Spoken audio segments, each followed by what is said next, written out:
उसने कहा फिर रुको रुको, थोड़ा सोच के मांगो। फिर सोचती रही कहीं पड़ोसी को डबल ना हो जाए, क्या करूं? तो भगवान ने एक घंटी दे दी, कहा ये घंटी ले जाओ और जब भी तुम इसे बजाओगे ना तो घंटी बजाते जो भी मांगोगे तुम्हें मिल जाएगा, पर पड़ोसी को तो डबल मिलेगा ही मिलेगा। तो भगवान शंकर ने घंटी पकड़ा दी, लेकर घर में आई। अब थोड़ी देर बाद घंटी बजाई, हे घंटी माई हमारी कोठी बन जाई। और यहाँ तो एक ही बन के तैयार हुई, पड़ोसी में से दो बन गए। अब ये तो बर्दाश्त नहीं हुई, पड़ोसी के से दो बन गए। इसीलिए आज उसे बड़ा क्रोध आया, उसने एक गाड़ी मांगी, पड़ोसी को दो मिल गई। जो वो मांगते वो पड़ोसी को डबल मिल जाता। तो उसने फिर क्या किया, उसने कहा हे घंटी माई हमारी एक टांग टूट जाई। की तो एक टूटी, पड़ोसी की तो मेरी तरह दोनों टूट गई।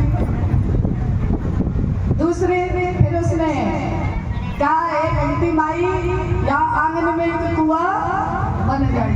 एक कुआं बन गया और आज धीरे धीरे पड़ोसी को अपने घर बुलाया, हे घंटी माई एक आंख फूट जाई, पड़ोसी की दोनों चली गई। अब बीच में कुआं था, पड़ोसी कुआं में गिर गए। ऐसे आप सब नहीं हो, आप बहुत अच्छे हो। ये तो हमारे यहाँ आगरा की मैया ऐसा करती है, आप सब साथ में आप अच्छे हो। बोलिए शंकर भगवान की। तो आ जाइए, यहाँ पर उसने तपस्या की, वरदान मांगा। हाँ, जितनी भी खराब है सब आगरा वाली।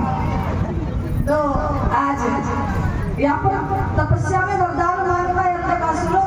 अंधकासुर ने कहा कौन सा वरदान मांगू, इसलिए उसने कहा कि जिस दिन मेरी माँ पर मेरी दृष्टि गलत हो जाए उसी दिन मुझे मारने के योग हो जाए, तब तक नहीं। अब उसे तो पता ही नहीं था कि हमारी माँ कौन सी है। तो एक दिन क्या हुआ, भगवान ने वरदान दे दिया, वरदान दिया, वरदान पाकर घर चला गया। बहुत सुंदर अंधकासुर बन गया, बहुत सुंदर। और एक दिन वो बैठा हुआ था, उसने अपने दूत भेजे, जाओ उसके पीछे तो बहुत सारी कन्या विवाह करने के लिए तैयार है। और अपने गुप्तचरों को भेजा, दूतों को भेजा। तो जैसे माता पार्वती, उस समय भगवान शंकर पशुपति व्रत करने के लिए 1 वर्ष का संकल्प लिया, मैं पशुपति व्रत करूंगा। भोलेनाथ ने कहा देवी मैं तप पे बैठ जाऊँ, तपस्या पर बैठ जाऊँ, व्रत पर बैठ जाऊँ, तुम बाहर बैठी रहना। अब घर में कोई आए जाए तो एक तो कोई खाली हो संभालने के लिए। भोलेनाथ पशुपति व्रत पर बैठ जाते हैं। तभी उन दूतों ने आकर के देखा तो माता पार्वती बड़ी सुंदर।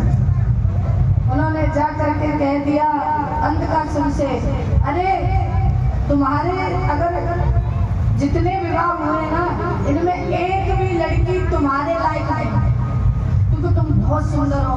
तुम्हारे मुकाबले तो कोई कन्या यहाँ पर हमें दिखी नहीं। पर हाँ, मैं हिमालय पे गया था, वहाँ पर एक कन्या बड़ी सुंदर मुझे दिखी, वो तुम्हारे लायक। बुद्धि घूम गई। उसने कहा जाओ उस कन्या को लेकर के आओ। दूत जाते हैं कन्या को लेने के लिए, पर हुआ क्या कि माता पार्वती आदि शक्ति है। माता पार्वती से ऐसे थोड़ी दूत जाए और ले आए उनको। तो अपना उन्होंने कौतुक दिखाया, दूत भाग कर चले गए। दूतों ने कहा देखो ऐसा है, हम तो उन्हें ला नहीं सकते, इसलिए एक काम करो कि तुम स्वयं चलो, तुम्हारी सुंदरता देख करके वो कन्या राजी हो जाएगी। जितने सुंदर तुम हो उतनी सुंदर वो कन्या है।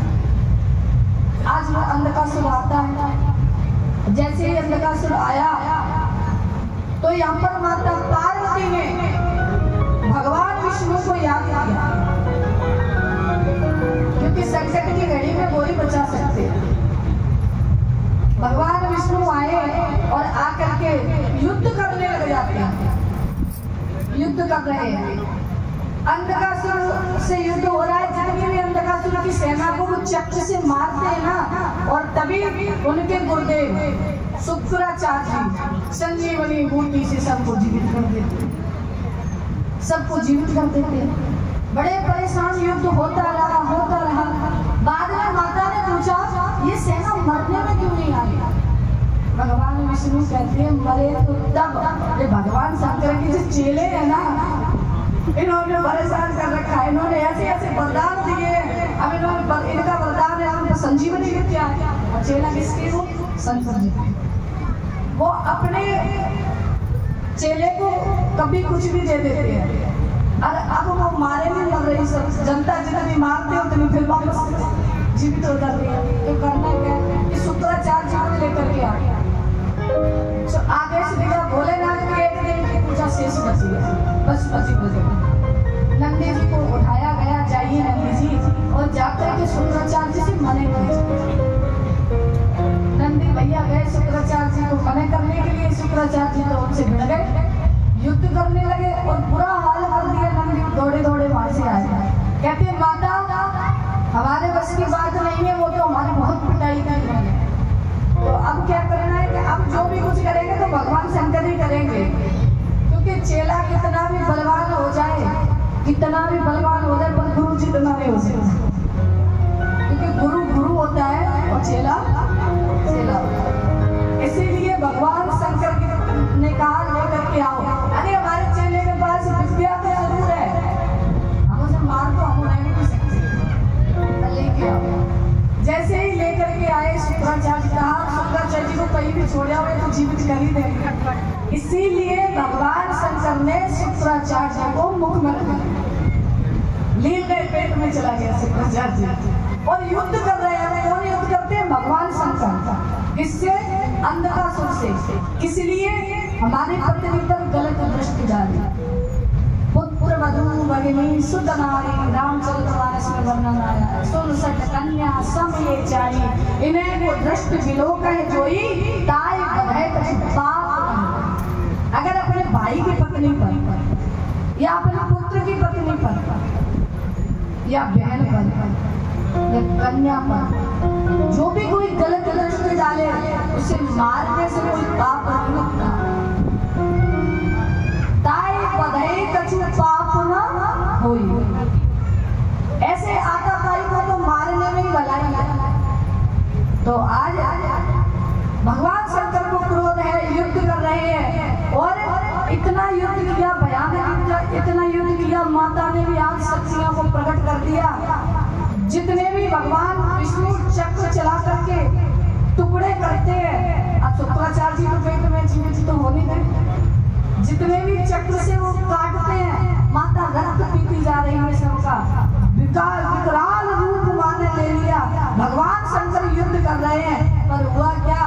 उस अंधकासुर को त्रिशूल की नोक लटका लिया। त्रिशूल पर लटकाया अंधकासुर, पर मार नहीं पाया। भोलेनाथ ने भी नहीं मार पाया उसे। क्यों नहीं मार पाया? क्योंकि वो मरते समय लटके भी, त्रिशूल में लटके हुए भी भगवान शंकर का जाप करता। अब ये है नाम की महिमा, ये नाम की महिमा है। जब तक तुम्हारा जाप चलता रहेगा, तुम्हें कोई मार नहीं सकता। यहाँ तक कि भगवान शंकर भी प्राणों का हरण नहीं कर पा रहे हैं अंधकासुर का, और युद्ध कर रहे हैं। वो सोचते जिस दिन ये बंद करेगा तब तो मार बराबर युद्ध हो रहा है। फिर युद्ध करते करते जब उसका थोड़ा सा नाम छूटा, भगवान शंकर मारने वाले देखे, वो आकर के प्रणाम कर गया। उसने कहा प्रभु आपसे बहुत बड़ी गलती हो गई, मुझे नहीं पता था कि हमारी माँ। भगवान शंकर कहते हैं तुम हमारे ही पुत्र हो, हमारे पुत्र होकर के हमारे पत्नी को गलत दृष्टि डाल रहे हैं। इसीलिए वो उसने प्रणाम किया। अब माता पार्वती के पास गया, कहा हे माँ मुझे माफ कर दो। पूत कपूत सुने हैं पर ना माता सुनी माता। हे माँ, पूत तो कपूत हो सकते हैं, पर माँ कभी तो माता नहीं हो सकती। मुझसे बहुत बड़ी गलती हो गई माँ, मैंने तुम पर गलत दृष्टि डाली, इसलिए तुम मुझे माफ कर दो, मुझे क्षमा कर दो। माँ ने उसे क्षमा किया। अंधकासुर को बोलिए